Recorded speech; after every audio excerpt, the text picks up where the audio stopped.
Dashefsky, and joining me today is one of my kids' instructors, Cyndia and Lavik. Thank you for joining me today. Thank you. Great. What are we going to show them today? Omoplata from guard. Omoplata from guard. Now, omoplatas are fun, so we're going to start here.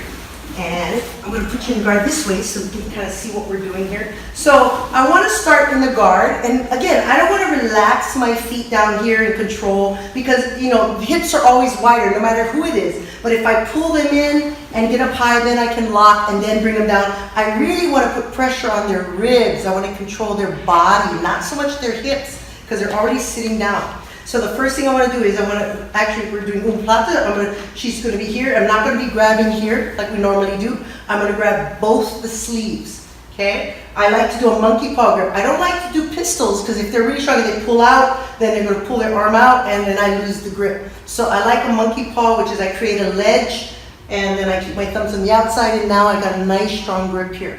So the first thing I want to do is I want to open up her arms and I want to bring my knees in and put my feet on her hips. That's my pushing point. And I want to put her elbows around my knees and spread my knees as far as I can. I want them to be really spread wide because the idea of an omoplata is when someone's trying to punch you. So if she's trying to wail on me, I'm holding her arm so it can't reach me. Eventually when she wails that way, that's when I'm going to go the other way. That's when I'm going to do my omoplata. So it's really timing. The three things I always tell you students are what?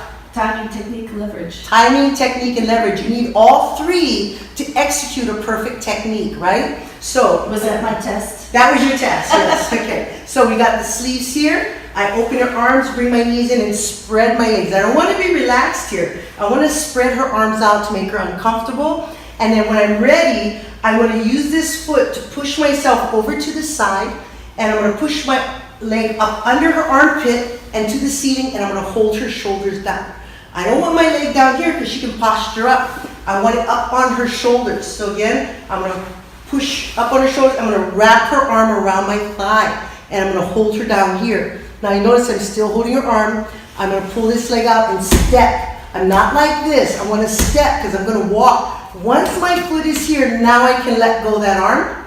I'm going to slide over, putting my head to her hip, and now here. Now if I just try to come to the arm, you know, she's strong to my foot. She might bring me up. So I'm going to take my heel, not my toe. I'm going to push my heel to the ground.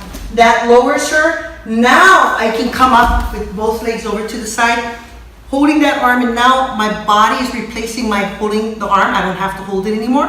Put one hand on this side of her, one hand on this side of her, and now I'm going to slowly come up to the back knee towards 1 o'clock or 12, 11 o'clock, depending on the angle I'm at. I'm going to look up and slowly come up and to the tap. Now it's very tight on the shoulders, so you want to come up very slowly, okay? So let's try it again, and let's do it from this side so maybe they can see me better when I come around. Okay, again, I want to pull her in, get my guard up tight, locked, and then I'm ready.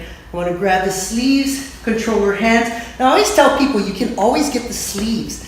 The only way I'm not going to get those sleeves is you put your hands above your head. Right? And then now I can't reach them. But anywhere, if you're trying to escape, you're trying to, I have access to these sleeves. You know, so I want to make sure I get the sleeves and get control.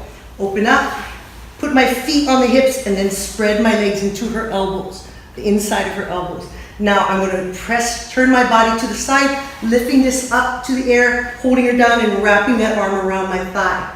Now I'm going to lift that leg up and step, letting it go, and now I'm going to push, step, and bring that leg over the head. Once I'm in, I'm not going to point my toe. I'm going to push my heel flat to the floor so my leg goes flat with her arm. Boom. Now I step and turn. Now I'm going to replace my hand with my stomach. So if we turn this way a little bit, there we go. There we go.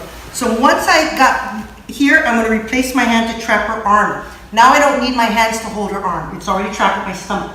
Hands down, slowly come up towards the 1 o'clock position and submission. So that is our basic foundation of omoplata from the guard. How did that feel? You like that move? That's my favorite. Yeah, it's your favorite move. It really works. So but really it's important to have the right timing. Knowing when they're pushing and pulling and when to, you know, throw that omoplata on and really being aware of where their weight distribution is and their body and so forth. So thank you for joining me. Thanks for joining us today.